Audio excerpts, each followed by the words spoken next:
Welcome to today's video. Today I'm going to give you a 4-step process to overcome your stress and anxiety. Let's dive in. Let's be real. We live in a stressful world.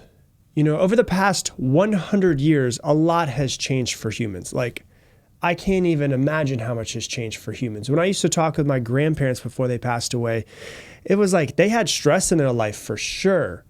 But there's so much more going on right now, and we have access to so much more information. We're seeing all the crazy things that are happening in the world that we're getting a little bit more stressed. We're getting a little bit more anxious. Over the past 10 years, it's a completely different world. And so I was talking with my wife, Lauren, about it, and just how social media and smartphones have really taken off in the past 10 years or so. When I was in high school, I didn't get a phone until I was 17 years old, and it was just a flip phone. It didn't really do anything. I could text and I could make phone calls and I could play Snake, and that was about it. Now, all of the access that we have in our pocket, smartphones didn't even come out until I was 20, 21 years old. And so, it didn't have Facebook, it didn't have Instagram, TikTok, all of that stuff, Twitter, all on our phones. So our brains are just really not meant to deal with all of the constant stimuli, with the TV, with the phone, with email, with notifications, with other people, with Facebook and Instagram and TikTok and Twitter and MySpace. I don't even know it exists anymore, right? All these different things. And if we're not careful, we're going to get really wrapped up, and it's only going to become harder to get out of. And so knowing that we live in a stressful world, the real thing is, how can we make sure that we get rid of or change as many things around us that keep us stressed out? If you don't work on stress management in your life now, you need to work on stress management. One of the things I love is that mental health has really become a topic that people talk about quite often now. I have friends that come and talk, over the past 5 years, so many friends have started talking about when I was at my therapist this, when I was at my therapist that. That didn't happen 10 years ago. So you really need to start working on your stress management and try to realize that your stress management is a really big aspect of your mental health, especially with all of the constant challenges that come with all of our modern living that we're in. So we need to figure out what our triggers are. We need to figure out what we can do, what kind of stress management techniques we can have that can help us manage our emotions better, so that help us live better lives. And so what we have to do is, and we all have to do, instead of just sitting back and being like, I hope I can make it, what we really need to do is we need to figure out a way to be more proactive, to come up with a plan. And, with how fast the world is changing, I'm just thinking it's probably only going to get harder. So that means that you and I must get better. We must get better. And so that's what we're going to dive into today. We're going to talk about how to gain really conscious awareness of your thought process, of your internal environment, but also your external environment as well. We're going to really sit down together and we're going to develop a proactive stress management strategy. We're going to go through different ways to journal to help you go through this and use journaling as a stress management tool. And then what I'm also going to do is I'm going to teach you a stress management technique from the Mayo Clinic as well. So let's go through it. And if you're taking notes, you should definitely jot this down. There's 4 A's that are inside of stress management, okay? 4 A's. The Mayo Clinic created this practical guide to stress management to help you kind of figure out what each one of these, if you figure out something that stresses you out, then you can say, which one of the A's is it and how can I change it around? So the first one, as far as the stress management goes, the first A is avoid, is to avoid as many stressful situations as you possibly can, but you can't avoid them unless you first sit down and identify them. So can you create a life where you avoid as much stress as possible? And I don't mean avoid them completely in the sense of I'm just going to, my children stress me out sometimes. I'm just going to not go home. That's not what I mean. I mean by looking at your life and figuring out what things stress you out. I'll give you a good example for me. I don't know why it's this way, but I hate grocery stores. I want to avoid grocery stores as much as possible. I don't know what happened. They stressed me out. Maybe I was beaten in a grocery store in another life. I don't know what it is. But for me, knowing that grocery stores stress me out, some people love grocery stores. I don't know how. I hate them. I don't want to go in them. I want to go in them as little as I possibly can. All of that. I order all of my food online, and I rarely walk into a grocery store. Whole Foods or Instacart. It is more expensive. Yes, I understand that. But for me, it's worth it because it is saving me a lot of time. It just gets delivered to my doorstep. I have to take it out of the bags and I have to put it in the fridge. It's going to be more expensive, but it saves me a lot of time, but it's also peace of mind. It stresses me out. I don't know why. Don't really care to know why, but I'm just not going to do it as much as I possibly can. So I'm trying to avoid that stressful situation. Avoiding doesn't mean that you're running away. This is important. You're just prioritizing your mental health. You're just learning to say no to unnecessary, maybe even for some of you, harmful stressors. There are some people listening to this podcast right now where there's people in your life that really stress you out. There are friends, there are family members, there are coworkers. Avoid as many stressful people as possible. If you can get them out of your life, get them out of your life. If you can't, spend less time with them. Avoid them as much as you possibly can. Hey, real quick, I want to introduce you to something called Mindset Mentor Plus. If you love this podcast, you will absolutely love what I'm about to talk about. I designed Mindset Mentor Plus to help you actively integrate every one of these episodes into your life. And here's how it works. With every episode of this podcast that comes out, Mindset Mentor Plus subscribers get more. You're going to get multiple page, detailed, printable worksheets, effectively a mini masterclass that's way more in depth than just this podcast. They also come with journaling questions, challenges, assignments, and so much more, so that you're not just listening to these podcasts passively, but you're actively integrating them into your life. That way you improve much faster. I also do monthly Q&A sessions in there and much, much more. If you want to learn more about it, go to mindsetmentor.com or click the link that's down in the description. Does your job stress you out? Well, okay. Maybe you can't find a new job today, but now that you know that your job is so stressful because maybe your coworkers, maybe it's your boss, maybe it's your job and what it is that you have to do, maybe start opening your mind up to, hey, I think I should probably find a new job. And so you start to figure out what it is that is in your life that stresses you out, and you figure out which one of the A's it could be. All of the ones that you can avoid as much as you can avoid them. Perfect. The next one, the next A, is alter. If you cannot avoid a stressful situation or a stressor, try to alter the situation. So let's go back to my stupid example of a grocery store, right? Like it's not that big of a deal. I just don't really care to go in them, right? What about when I forget something? It happens all the time. I forgot something and I had to stop by Whole Foods yesterday. So what I try to do is I try to alter the situation so that I can have as less stress as possible. And so I never go to a grocery store when they're busy. I usually wait until the last hour that they're open. Almost nobody is there. And the reason why is because I don't have to wait any lines. I don't have to deal with kids throwing up on the floor or people running their carts into me, any of that stuff, right? Almost no one's there. So I'm in and I'm out. And the thing that I always do, I don't know who has problems asking people for help, but for me, I go to the first person who works there. I say, this is what I'm looking for. Can you show me where it is? And I just try to get it over with as fast as possible. So I'm just altering the situation a little bit. You know, if you have other people that are in your lives that stress you out, you can't change somebody else, but you can ask them to change their behavior and the way they act to you. So for some of you guys that are people pleasers, there's some people in your life that are going to be in your life for probably forever. And you can't really avoid them all the time. And so sometimes you need to alter the situation. And so if you're a people pleaser, a lot of times people pleasers have trouble with setting boundaries.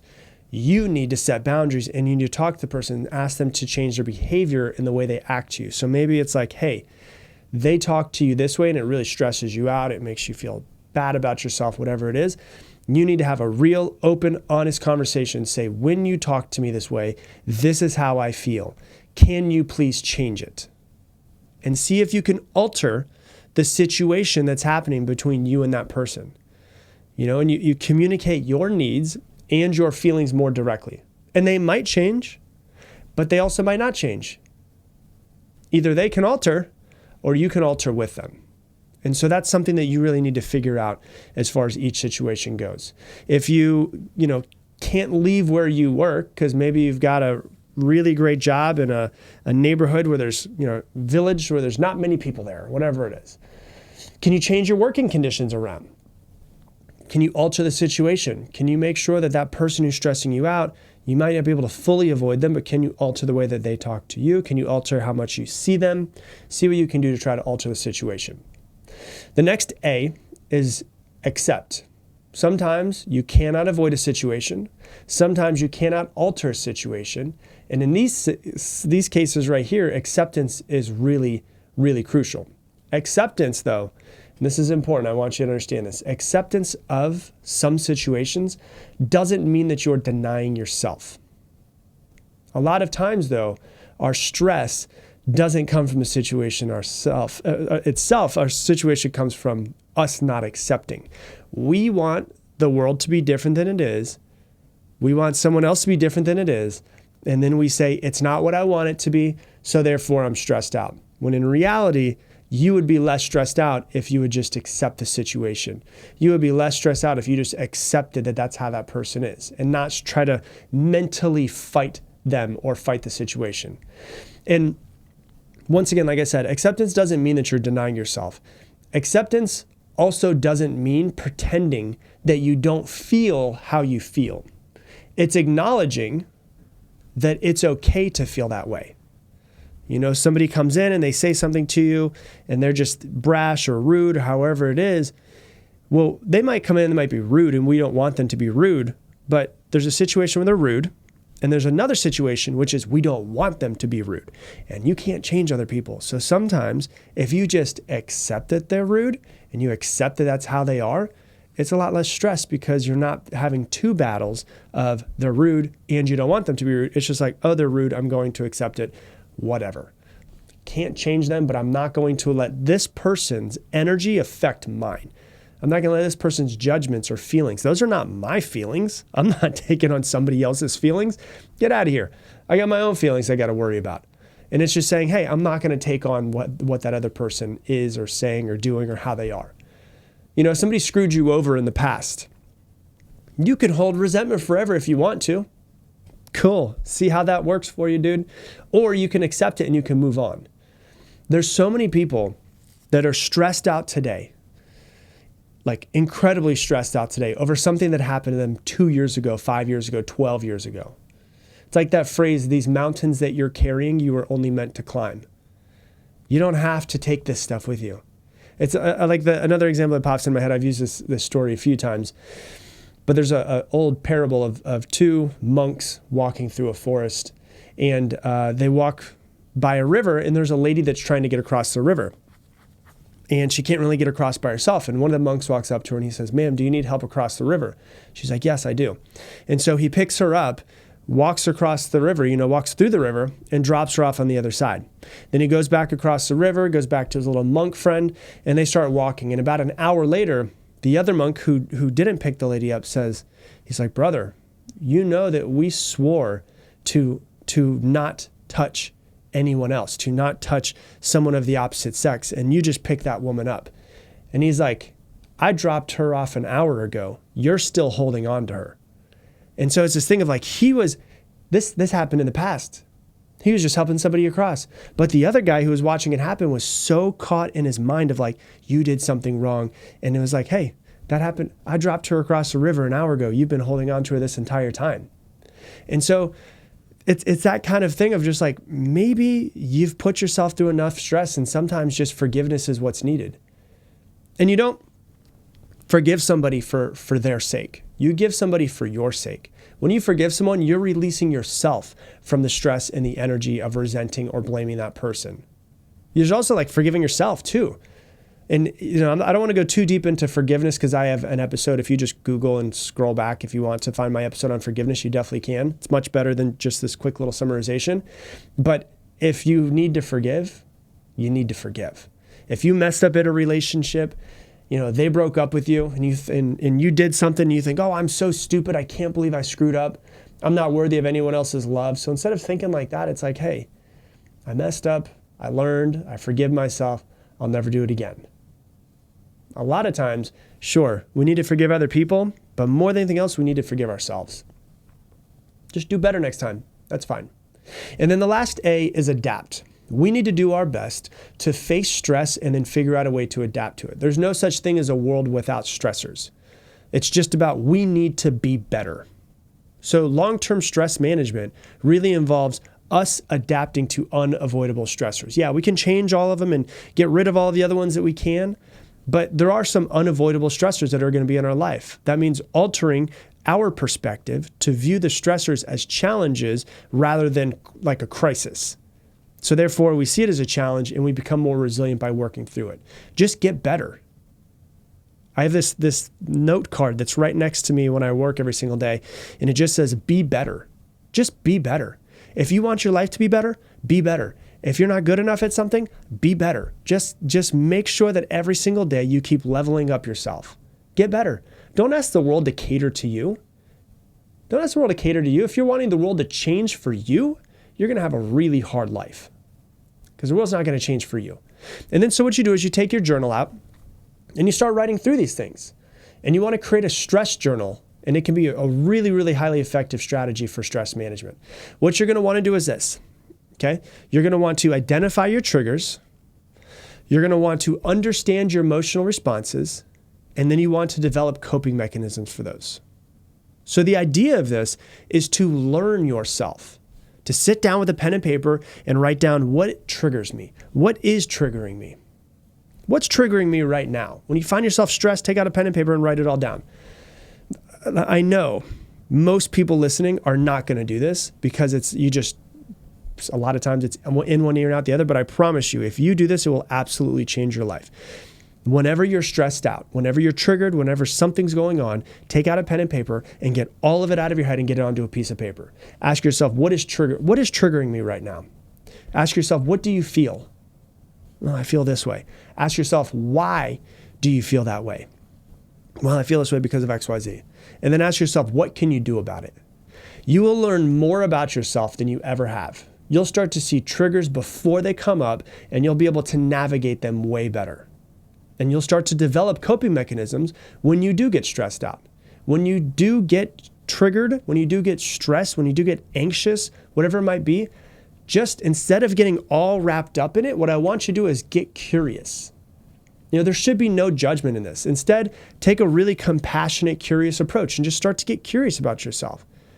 When you journal through these things and start to figure out what's going on internally inside of you, in your head and your body, all the feelings that you have, journaling can be a really, really good emotional response. Dump all of your feelings, all of your thoughts onto a piece of paper and work through them. When it's in your head, it's really hard to process. When it's on paper, it can be planned and it can be worked through. I always say it, everything in this world is figure-outable. I don't think it's a real word, but everything is figure-outable. Can you just figure out how you can you just look at your thoughts and your feelings and say, I'm going to start to figure these out. I'm going to start to see these before they come up so I don't have to worry about them anymore. Ultimately, this is really, really important. If you want to have a less anxious, less stressed life, go through these 4 different A's and start to make a plan so that you can start to have an actual step-by-step process of how you each and every one of you go through your stress and anxiety a little bit better. So that's what I got for you for today's episode. If you love this episode, please share it on Instagram stories. Tag me in at Rob Dial Jr., ROBDIALJR. And you've probably heard me say it before, but if you love this podcast, you're going to love Mindset Mentor Plus. I designed it to help you actively integrate every single one of these episodes into your life. And so for every single episode of the Mindset Mentor that comes out, Mindset Mentor Plus subscribers get more. You're going to get multiple page detailed worksheets that you can print out, you can underline, you can highlight, you can put your notes on. They're these mini master classes so that you can go more in depth than just the podcast. And it comes with journaling questions, it comes with assignments, it comes with challenges. So therefore, you're not just listening to these episodes, but you're integrating them into your life so that you and your life can improve faster. This is also where I do my monthly Q&A sessions and much, much more. So if you want to learn more about it, go to mindsetmentor.com. Once again, mindsetmentor.com. And with that, I'm going to leave it the same way I leave you every single episode. Make it your mission to make somebody else's day better. I appreciate you, and I hope that you have an amazing day.